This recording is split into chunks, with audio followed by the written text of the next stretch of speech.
नमस्कार श्रोताओं, तो हाजिर हुए हैं दिन भर की प्रमुख खबरों के साथ। तो इससे पहले खबरों को जाने निवेदन है, कृपया चैनल को जरूर सब्सक्राइब करें। तो प्रस्तुत हैं आज दिन भर की प्रमुख खबरें। मंडी रंगोत्सव में शेरी मंच पर खूब उड़ा गुलाल, कुल्लू में भी होली की धूम, डीजे की धुन पर झूमे युवा। इस बार हिमाचल प्रदेश की छोटी काशी में रंगोत्सव मंडी 2025 के रूप में आयोजित भव्य होली उत्सव में पारंपरिक और आधुनिक रंगों का अनूठा संगम देखने को मिला।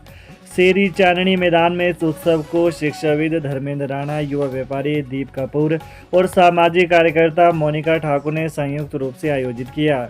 इस दौरान डीजे की धुनों पर रंगों की बरसात हुई और युवाओं ने जोश व उल्लास के साथ उत्सव का आनंद लिया। इस दौरान खूब अबीर गुलाल उड़ा। रंगोत्सव के दौरान किसी भी प्रकार की व्यवस्था न हो, इसके लिए पुलिस प्रशासन ने पुख्ता बंदोबस्त किए हुए थे।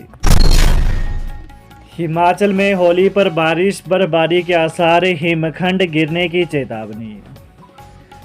रंगों के त्योहार होली पर आज प्रदेश में कई जगह बारिश और लाहौल स्पीति, किन्नौर, कांगड़ा, चंबा व कुल्लू के ऊंचाई वाले क्षेत्रों में बर्फबारी होने के आसार हैं।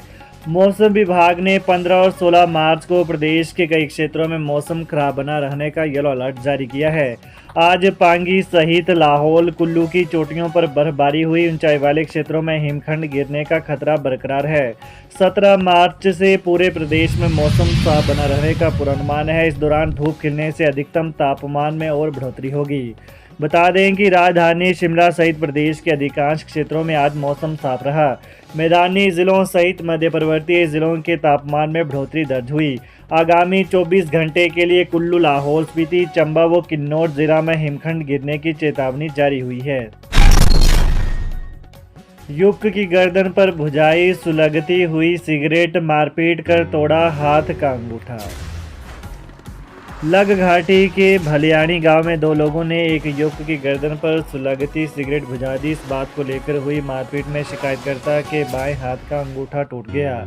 पुलिस के अनुसार भलियाणी की सुनील ठाकुर ने शिकायत में कहा है कि शाम को वो अपनी दुकान से घर लौट रहा था तो रास्ते में दो लोगों ने उसकी गर्दन पर सुलगती हुई सिगरेट बुझा दी।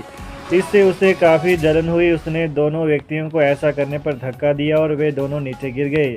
इसके बाद आरोपी ने उसके साथ मारपीट की, जिसमें उसके बाएं हाथ का अंगूठा टूट गया। एसपी डॉक्टर कार्तिकेयन गोकुल चंद्र ने कहा कि शिकायतकर्ता का मेडिकल करवाने के बाद मामला दर्ज कर आगामी कार्रवाई शुरू कर दी है। हिमाचल में प्रति व्यक्ति आय में 22,430 की बढ़ोतरी जारी। आर्थिक सर्वेक्षण की बड़ी बातें। मुख्यमंत्री की गैर मौजूदगी में आज उप मुख्यमंत्री मुकेश अग्निहोत्री ने हिमाचल प्रदेश विधानसभा सदन में आर्थिक सर्वेक्षण 2024-25 पेश किया।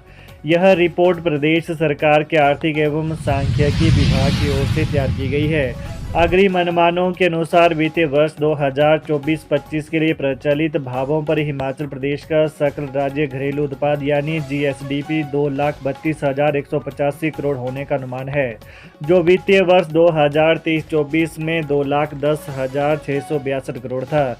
यह वित्त वर्ष 2024-25 के लिए 10.2% की प्रभावशाली वृद्धि दर प्रदर्शित करता है। नए मंत्री बनाने को लेकर सदन में खूब चले सत्ता पक्ष और विपक्ष में सियासी तीर। विधानसभा सत्र के दौरान आज नए मंत्री बनाने को लेकर सत्ता पक्ष और विपक्ष के बीच खूब सियासी तीर चले। राज्यपाल के अभिभाषण पर चर्चा के दौरान भाजपा विधायक बिक्रम सिंह ने कहा कि केवल सिंह पठानिया मेरे अच्छे दोस्त हैं, इन्हें लगता है कि मुख्यमंत्री इन्हें मंत्री बनाएंगे। केवल भाई आपको नहीं बनाना, इन्होंने मंत्री, इनकी चाटुकारिता छोड़ो, आप पर पुरानी स्टैंप लगी हुई है। इस पर स्पीकर कुलदीप सिंह पठानिया ने भी चुटकी ली, बन तो गए हैं, अब और क्या बनना है। इस पर मुख्यमंत्री ने कहा कि बिक्रम जी आप चिंता छोड़िए, किसे मंत्री बनाना है और किसे नहीं, यह मेरा विशेष अधिकार है। आप अपनी पार्टी के हाल देखिए, 5 गुटों में बंटी हुई है। हो सकता है कि कल आप मुख्यमंत्री बन जाएं या सत्ती मुख्यमंत्री बन जाएं। मुख्यमंत्री के दावेदार को तथ्यों पर बात करनी चाहिए। आप जो आरोप लगा रहे हैं उससे संबंधित दस्तावेज सदन में रखिए। वहीं बिक्रम सिंह ने कहा कि हमारी पार्टी में क्या होना है यह हमारा मामला है, आप अपने लोगों को संभालो। लुटिया डूब रही है आपकी। सत्ता पक्ष के विधायकों की ओर से इशारा करते हुए बोले, ये लोग हमें मुक्के मारते हैं कि आप बोलो, बेचारे खुद तो बोल नहीं पाते। मुख्यमंत्री ने स्पष्ट किया कि पीडब्ल्यूडी में जेई की भर्ती बंद नहीं की गई है। जो वर्क इंस्पेक्टर लगाए जा रहे हैं वो जेई नहीं है। जेई की भर्ती सरकार जल्द शुरू करने वाली है। लोक निर्माण मंत्री विक्रमादित्य सिंह ने कहा कि जसवा प्रागपुर में लोक निर्माण विभाग के मंडल के लिए इस वित्त वर्ष में बजट का प्रावधान किया जाएगा। तकनीकी शिक्षा मंत्री राजेश धर्माणी ने कहा कि पूर्व सरकार ने कर्मचारियों की तैनाती किए बिना आनन फानन में नए संस्थान खोल दिए थे। बहुतकनीकी कॉलेज में 3 प्रवक्ता, 2 वर्कशॉप इंस्पेक्टर और 1 अन्य कर्मी सहित 6 कर्मी तैनात कर दिए गए हैं। चिंतपूर्णी माता के मेले को देंगे राज्य स्तर का दर्जा, कंधार के बयान पर आपत्ति। उप मुख्यमंत्री मुकेश अग्निहोत्री ने कहा कि चिंतपूर्णी माता के मेले को राज्य स्तर का दर्जा दिया जाएगा। अंब रेलवे स्टेशन का नाम मंदिर के नाम पर रखने का प्रस्ताव केंद्र सरकार को भेजा जाएगा। कहा कि वहां सेल्फी पॉइंट भी बनाया जाएगा। प्रदेश के सभी बड़े मंदिरों को संवारने के लिए मास्टर प्लान तैयार किया जा रहा है। विधायक केवल सिंह पठानिया और सुदर्शन बबलू के सवाल का जवाब देते हुए उप मुख्यमंत्री ने कहा कि विभाग के पास बजट की कोई कमी नहीं है।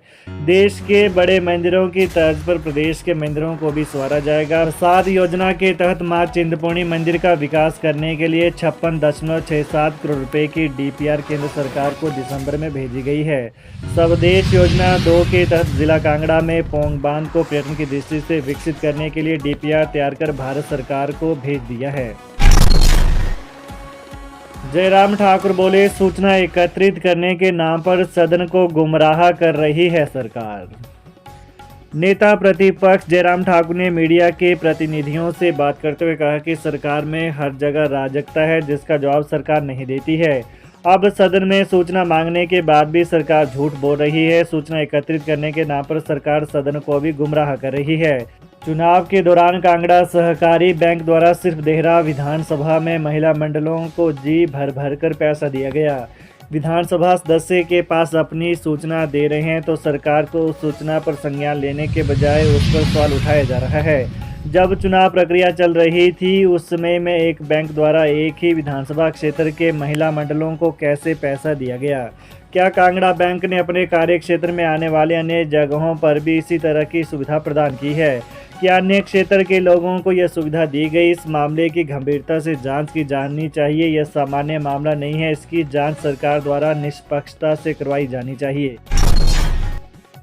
चुनावों से पहले बैंक खातों में पैसा डालने पर हंगामा, नारेबाजी कर सदन से गए भाजपा विधायक। हिमाचल प्रदेश विधानसभा के बजट सत्र में आज चुनावों से पहले बैंक खातों में पैसा डालने को लेकर खूब हंगामा हुआ। भाजपा के विधायक विरोध स्वरूप नारेबाजी करते हुए सदन से बाहर चले गए। प्रश्नकाल समाप्त होने से कुछ समय पहले उप मुख्यमंत्री मुकेश अग्निहोत्री के साथ विपक्ष की नोकझोंक हुई। भाजपा विधायक आशीष शर्मा के सवाल पर सरकार ने सूचना को एकत्रित करने का जवाब दिया। जवाब से असंतुष्ट विपक्ष ने जानकारी को छिपाने का आरोप लगाया। भाजपा विधायकों के सदन से बाहर जाने पर उप मुख्यमंत्री ने कहा कि विपक्ष का व्यवहार सदन की उच्च परंपराओं के खिलाफ है। ऐसा प्रतीत होता है कि विपक्ष पहले से बाहर जाने का मन बनाकर आया था। हम हर जगह जवाब देने को तैयार हैं। विधानसभा अध्यक्ष कुलदीप सिंह पठानिया ने कहा कि जब सरकार की ओर से बताया गया कि सूचना एकत्र की जा रही है तो विपक्ष का सदन से बाहर जाना ठीक नहीं है। तो ये रही दिन भर की विशेष खबरें। हिमाचल की ताज़ा खबरों को जानने के लिए कृपया चैनल को अभी सब्सक्राइब करें। धन्यवाद।